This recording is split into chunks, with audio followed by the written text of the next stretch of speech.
The night air hung heavy over the Kursk salient on July 23, 1943, a night that would forever echo in the annals of history, not merely for the fury of battle below, but for the whispering mystery that would shroud the skies and twist the fate of men and machines alike. Captain Ivan Petrov sat alone in the cockpit of his modified Il-2 Sturmovik, affectionately nicknamed the Steel Hawk. Around him, the hum of engines stirred a restless tension amongst the airfield crew as the squadron prepared to take flight. The starlight was dim, cloaked beneath a veil of mist creeping disturbingly close to the ground, giving the world a ghostly pallor. Ivan was no stranger to death or danger. His face, carved from years of combat, showed scars deeper than flesh, the weight of responsibility among them. Tonight's mission was unlike any before. Beyond the routine orders to provide close air support to embattled infantry units, Ivan harbored knowledge of a secret nestled within his aircraft, a compact device known only as Echo.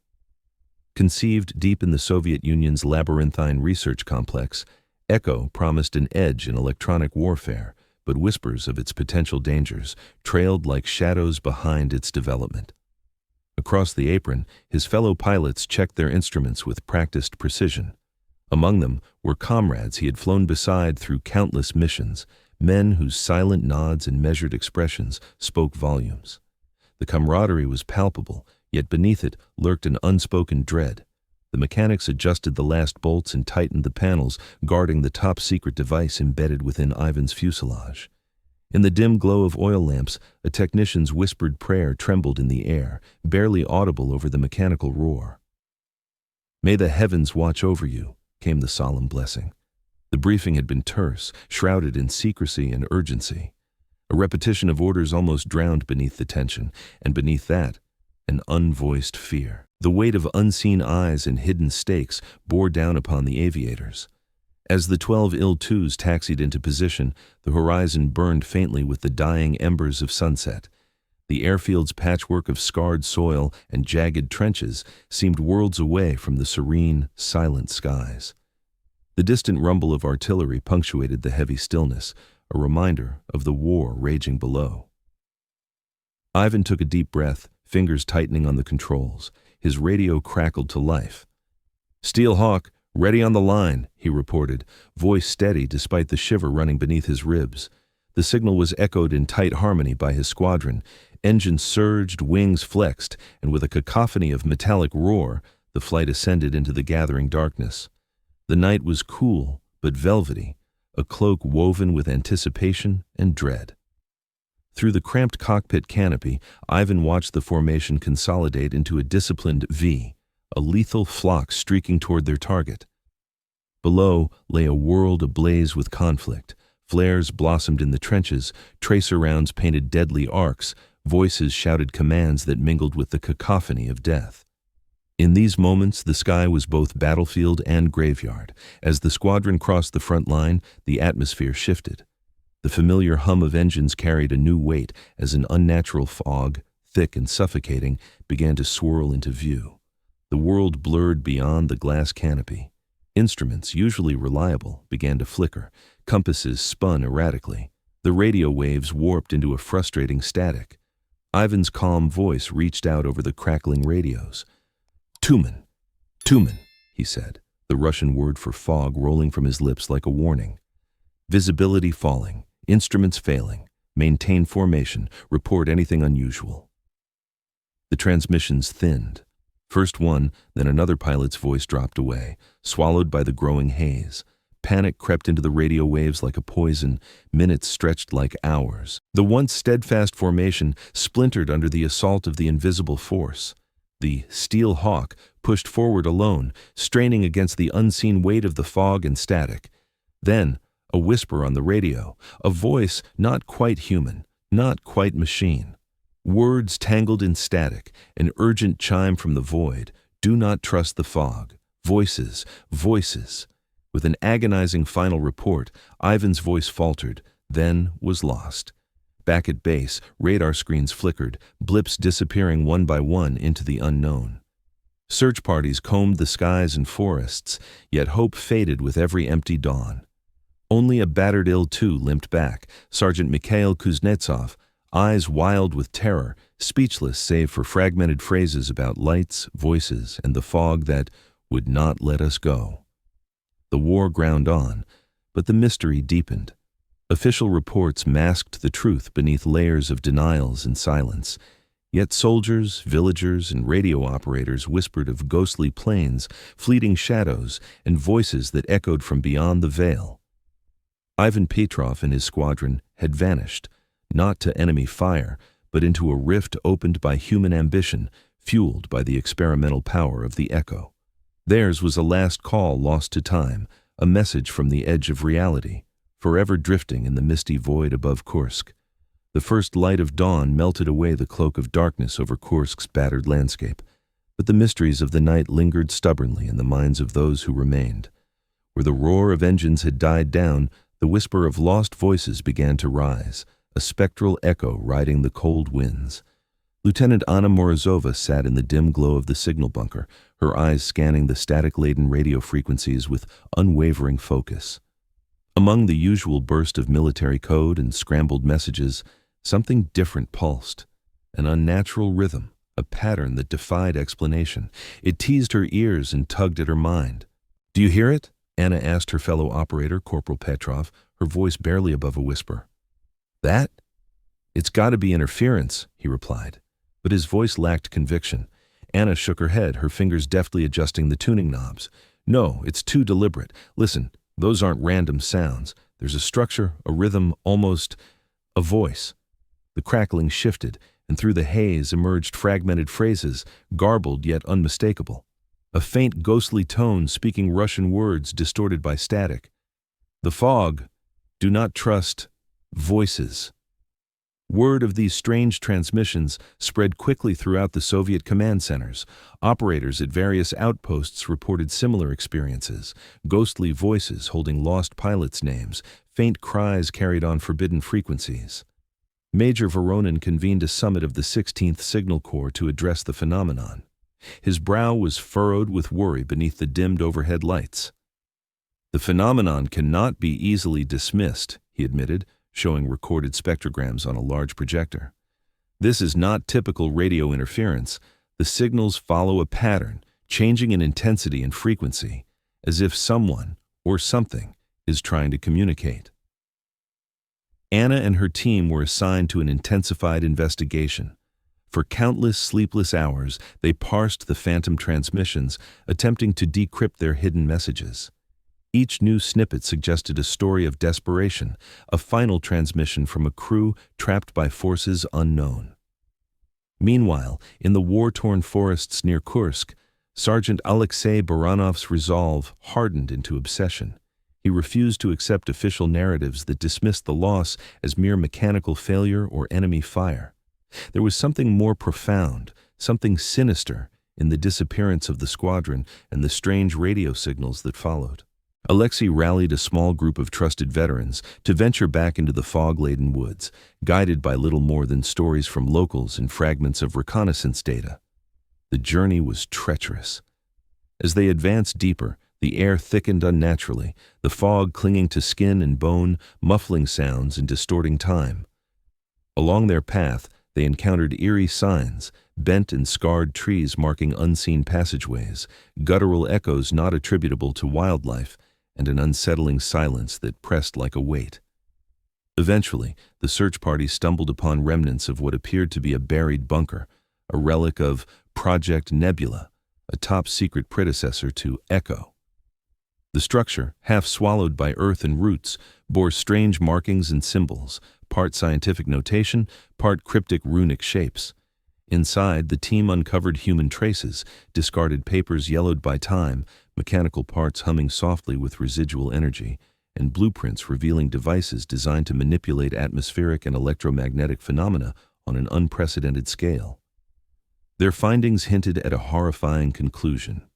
The Echo device may have unintentionally torn paths through the fabric of reality, creating pockets where time and space folded over each other, capturing the lost pilots in an otherworldly limbo. As the team documented their discoveries, strange events escalated. Spectral lights floated through their camp at night, unexplained noises stalked their periphery, and one member was found staring into the forest, murmuring of voices calling from the mist. Back in Moscow, Dr. Viktor Sokolov grappled with mounting evidence of the device's catastrophic side effects. His mathematical models indicated the sonic emissions from echo could create localized quantum disruptions, temporary tears in the veil between dimensions. Despite warnings, political pressures and military ambition pushed forward with clandestine tests. The promise of strategic advantage blinded many to the potential disasters ahead. Anna, Alexei, and Viktor found themselves entangled in a web of secrecy and danger, united by a shared desire to uncover the truth and prevent further tragedy. Through late nights filled with transcripts and analysis, witness interviews, and cryptic messages from the past, the trio pieced together a grim tale. The Steel Hawk mission had ventured beyond mere battlefields into realms untouched by man, an intersection of war, science, and the unknowable. The signals from the fog were their final testament, voices caught between worlds, signaling a warning that echoed through time and space. Tumen. The northern skies of Kursk concealed more than enemy forces. They held a veil over a secret that challenged the boundaries of reality itself. As the chapter ended, the relentless fog refused to lift, its whispers a somber reminder that some mysteries are not meant to fade. Instead, they grow stronger, calling out to those who dare listen. The dense forests and rolling plains around Kursk concealed many secrets, but none as profound or dangerous as those buried beneath the cold stone walls of Moscow's hidden archives. Here, tucked away from the world's eyes, lay the documents, photographs, and recordings that held the key to understanding the vanished Steel Hawk Squadron and the shadowy technology that had led them into the fog. Lieutenant Anna Morozova found herself standing before the imposing vault doors of the archive, heart pounding with a mix of excitement and dread. The orders to investigate classified files had come down from the highest levels, a recognition that the mystery of the lost squadron was more than a simple wartime tragedy. It was a puzzle of dark science and unreachable truths. Inside, the vault was vast and silent. Rows upon rows of filing cabinets draped in dust rose like silent sentinels. Anna's fingers reverently traced the spines of leather-bound volumes containing forgotten reports and trembling accounts typed under pressure and secrecy. One folder, marked with the chilling stamp Project Echo, strictly confidential, was pulled with care.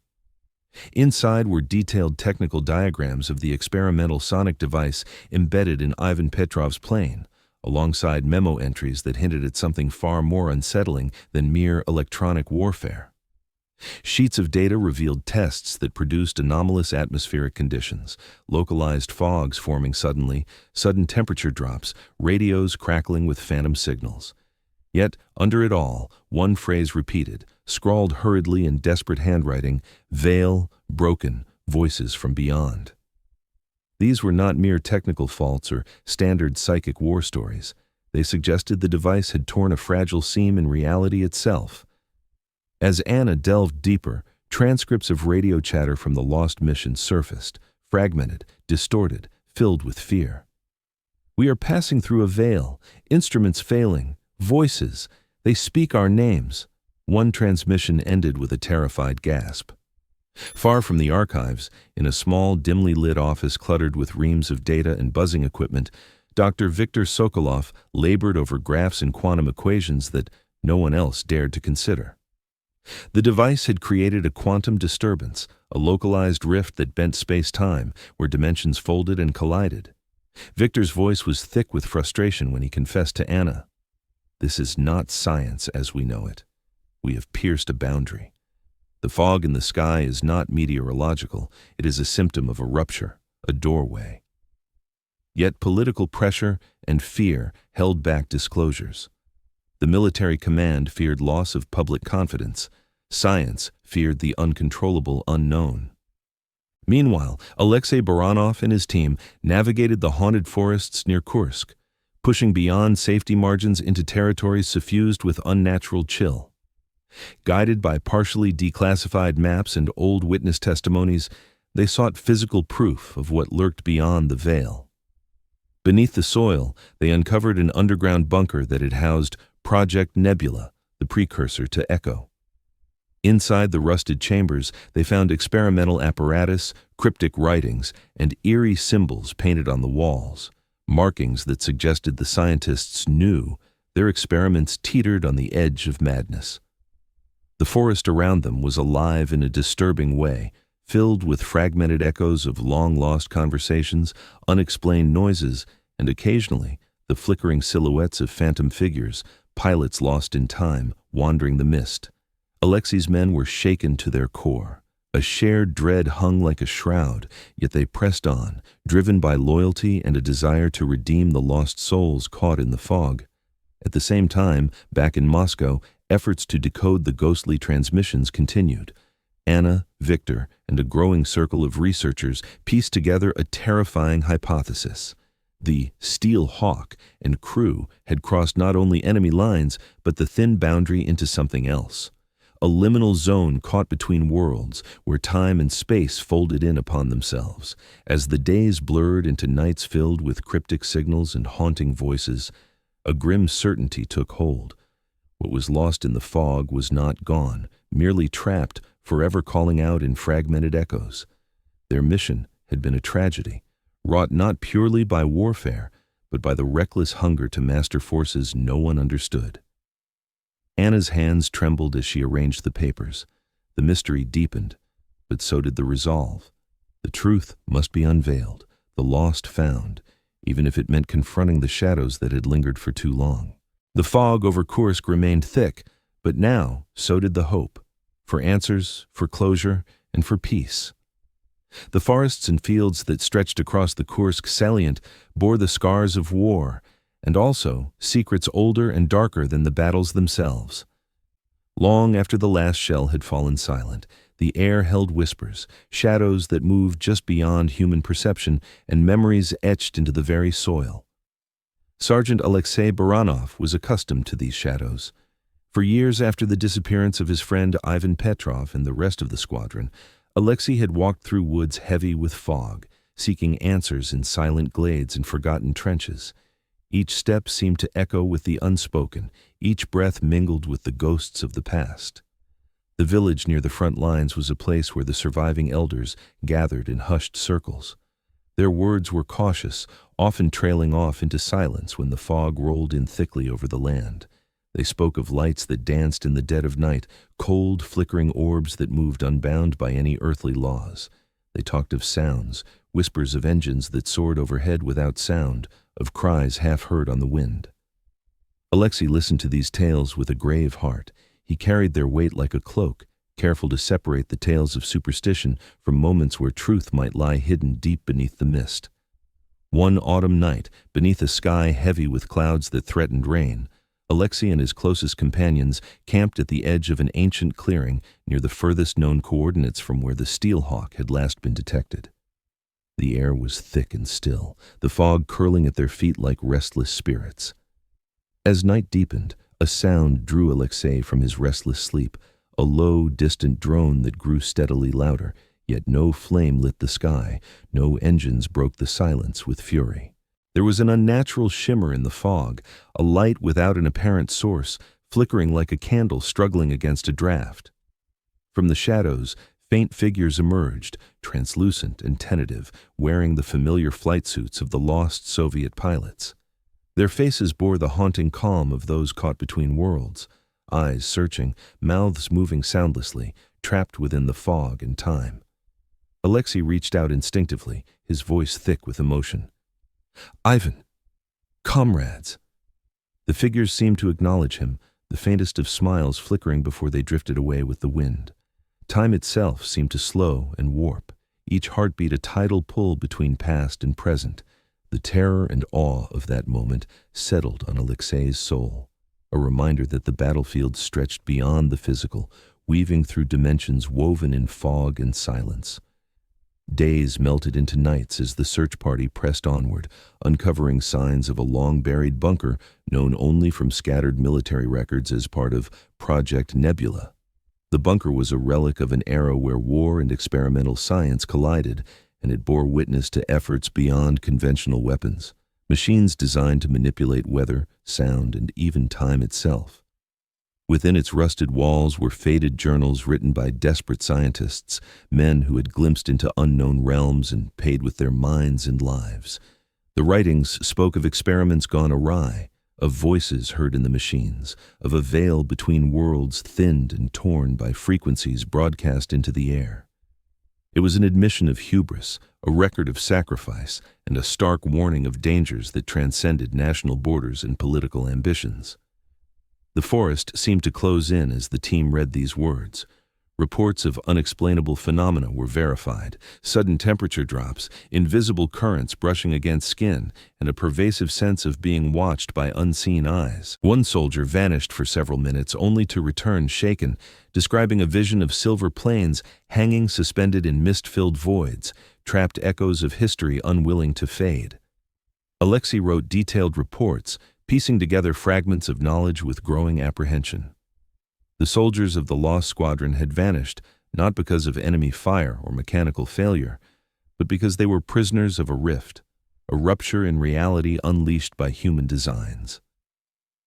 Far from the forest and its ghosts, Lieutenant Anna Morozova sifted through the classified black archives in Moscow.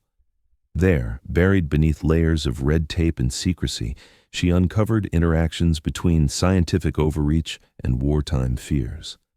Recorded testimonies from surviving veterans haunted her, dreams of floating shadows resembling pilots, inexplicable lights dancing just beyond sight, and long-forgotten warnings passed in coded messages. Her own nights were haunted by recurring dreams filled with fog and whispers, the voices calling out from radio static, begging to be heard. Dr. Viktor Sokolov, now frail but unrelenting, shared his latest findings on Echo in private, warning that the very fabric of time and space had been compromised. He described a network of localized temporal folds and quantum instabilities where the crew had passed, a hazardous frontier uncharted by any science. Despite the mounting evidence and the pleas of dedicated researchers, powerful forces continued to suppress the truth. In the world beyond these clandestine investigations, the landscape of Kursk began to change. Construction crews reported lights caught in peripheral vision, townsfolk whispered of cold spots and uncollected shadows, and old radio sets crackled with voices long gone. The boundary between realms grew porous. The soldiers who remained steadfast in their search braced for what lay beyond sight, a realm where time looped endlessly, trapped souls wandered without rest, and reality's rules faltered beneath the weight of ambition and loss. As the chapter drew to a close, a transmission burst forth from vulnerable radio bands. A clear voice carried across decades, steady and solemn, uttering the lost pilot's last words. Tumen, Tumen! The fog was alive, a veil protecting fragments of history and souls bound by sacrifice. The past was not past. It was a living shadow, reaching out to those brave enough to listen. The corridors of power in Moscow were not immune to the shadows cast by the fog that clung thickly to the skies over Kursk. Deep within fortified Kremlin chambers, the highest ranks of Soviet command wrestled with a dire truth cloaked in secrecy, a truth that threatened the very foundations of their war effort. General Mikhailov sat at his polished mahogany desk, eyes weighed down by sleepless nights and grim reports.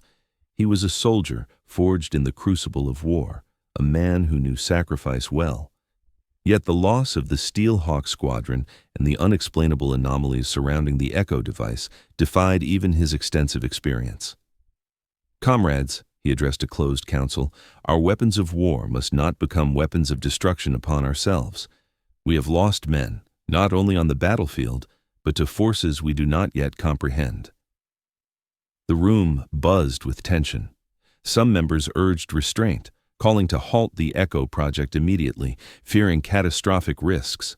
Others, like Colonel Sergei Ivanovich, who led the project, argued fervently for its continuation. The Echo device is our hope, Colonel Ivanovich insisted, sharp-eyed and iron-willed. Our enemies grow stronger. This technology will give us the upper hand. We cannot succumb to fear over the unknown. Dr. Viktor Sokolov, summoned once again to testify, bore the weight of knowledge like a condemned man. His voice trembled as he warned, "This device does not only jam radio waves, it tears at the fabric of reality itself, disturbances that ripple through space and time. The fog is a physical manifestation of these ruptures. We risk more than lives, we risk existence." Conflicting visions collided, a desperate gamble to use untested technology in a war where every advantage counted, against the terrifying possibility of unleashing forces beyond human control. Away from the marble halls, Alexei Baranov's search for the lost pilots took on darker hues. Nights spent in dense fog left the men jumpy, their nerves stretched thin. Alexei's resolve hardened as phantom figures danced at the edge of vision, and the whispers of voices hung like a veil around their encampment. One particularly harrowing night, an explosion of sound shattered the fragile calm. The echo device's resonance seemed to ripple through the very air, warping reality around the men. Shadows elongated grotesquely, and a spectral vision of Ivan Petrov and his comrades appeared, silent mourners caught between worlds. The men fled the forest with racing hearts, but none could forget the haunting tableau of their fallen comrades forever encased in the fog's grasp. Back in the scientific labs, experiments continued, some approved by command, others hidden in shadowed bunkers. The echo device was refined and tested despite growing catastrophes. Technicians reported sudden blackouts, inexplicable malfunctions, and equipment that seemed to react as if alive. Mental breakdowns occurred with alarming frequency among the engineers, exposed to prolonged tests. Anna Morozova, Viktor, and Alexei found themselves caught between two worlds, the military determination to win at any cost and the scientific imperative to prevent disaster. Amidst intense political pressure, a clandestine faction within the command pushed to leverage Echo aggressively, believing the potential strategic gain justified the risks. But the device exacted its toll. The fog thickened across the front line, swallowing men and machines alike. Radio operators disappeared, reports ceased, and the lost pilots' voices echoed stronger than ever, warnings spun from desperation and fear. The chamber's heated debates ended inconclusively. For every plan to halt the project, there was a counterman driven by war's brutal demands. The cost was human. Families mourned lost sons, veterans carried burdens hidden in silent eyes, scientists wrestled with guilt for opening doors best left closed. In quiet moments, Alexei paused to reflect. The faces of the lost haunted him, not just comrades, but symbols of war's cruel reach beyond the battlefield. "The war is more than fire and steel," he whispered once to Anna. "It is a war for the soul." The echo device, conceived as a weapon, had become a harbinger, a reminder that power unchecked leads to ruin. The chapter ends in somber tension, a nation divided, a military strained, and a mystery deep enough to consume all who dared confront it. The battle was far from over, on the ground, within the fog, and inside the hearts of all caught in its wake. The years had softened the wounds of war, but the fog that blanketed the Kursk region remained stubbornly, as if guarding a secret too terrible to be forgotten. For generations, that mist swallowed the land and the stories it held, until new seekers arrived to trace the faint echoes of a vanished squadron and a forbidden technology. Dr. Elena Volkov was one such seeker. A brilliant physicist in a modern Russia eager to reconcile its past, Elena felt a powerful connection to the lost pilots, stories of Tumen whispered in her childhood like an unbroken chain of mystery and loss. The mission that took the Steel Hawk into darkness had become legend, its truth buried beneath layers of silence and classified papers. With her small team of scientists and historians, Elena established a research outpost near the coordinates, long rumored to mark the disappearance site. Armed with cutting-edge technology, ground-penetrating radars, spectral analyzers, infrared cameras, they sought to pierce the veil and uncover the secrets buried beneath decades of fog. The equipment hummed with restless energy as they scanned the forest floor. Unusual electromagnetic fluctuations appeared, ripples in the Earth's field, unlike anything natural. Heat signatures flickered and vanished. Radio equipment crackled intermittently, picking up fragmented voices on silent frequencies. "We're detecting something anomalous," whispered Elena, eyes fixed on the monitors. "These signals align with the frequencies recorded during the Steelhawk's last flight." As the team pushed deeper into the labyrinth of mist and memory, strange phenomena accelerated. A spectral light drifting through the trees, transitory figures glimpsed out of the corners of eyes, and a pervasive sensation that the boundary between now and then was thinning. At night, the radio captured voices, faint, beckoning in broken Russian. Snippets of frantic warnings, calls for help, and final farewells flickered through static, repeating the haunting word, "Tumen, Tumen." Meanwhile, deep in the archives of Moscow, Anna Morozova continued her tireless work. Decrypting previously sealed files and piecing together testimonies from forgotten witnesses, she unraveled layers of conspiracy and suppression. The Echo device had not merely been a weapon, it was a gateway, an experiment that tore apart the veil between realities. Her collaboration with Elena bridged decades, blending memories and measurements, piecing together a story woven from science and heartbreak. At the same time, Sergei Ivanov led a remote expedition into the fog-shrouded Kursk forest. Guided by partial maps and spectral readings, his team uncovered relics of Project Nebula, premonitions of Echo, revealing scientific hubris and warnings ignored. The forest, alive with energy from the broken dimensions, challenged each step. The explorers faced nightmarish visions, phantom planes hovering silently through mist, whispers that morphed into voices shouting in panic, and moments when reality seemed to fold upon itself. Sergei's log chronicled a chilling encounter, his flashlight flickering to reveal the outline of a pilot, translucent and sorrowful, reaching toward the world beyond the fog. Though unseen, the figure's presence pressed upon them, a cold reminder of those trapped in an eternal limbo. As these discoveries made their way back to the scientific community, debates raged anew. Could this liminality be contained? Was the Echo device's legacy a warning or an opportunity? Could the echoes trapped in the fog still be saved or acknowledged? Elena, Anna, and Sergei convened, joined by Viktor Sokolov, whose fated theories had found fresh life. Together, they prepared to share their findings with the world, a story of courage, loss, and the perils of reaching too far. Yet, as the fog whispered on, the radios began to falter, the signals dimmed, and the forest grew quiet once more, leaving behind a solemn truth. Some echoes never truly fade. They wait, patient and eternal, in the call of the fog. The fog over Kursk had never truly lifted. It lingered like a living memory, thick and unyielding, binding the past to the present in an eternal embrace. Beneath its ghostly veil lay the final truth, a secret that had haunted generations and called the brave to confront what others feared. Dr. Elena Volkov stood silently as dawn broke over the haunted forests. Her journey, begun with scientific curiosity, had grown into a solemn quest to unearth the fate of the Steelhawk and its lost crew. Around her, the team prepared instruments, cameras, and recording devices to capture every anomaly, every whisper, every shadow. They ventured into the fog-laced wilderness where reality seemed fluid, boundaries fragile. The air vibrated with unseen energies, an electric charge that prickled skin and stirred the soul. As the sensors hummed to life, spectral shapes flickered at the edges of vision, pilots frozen in time, their faces etched with sorrow and resolve.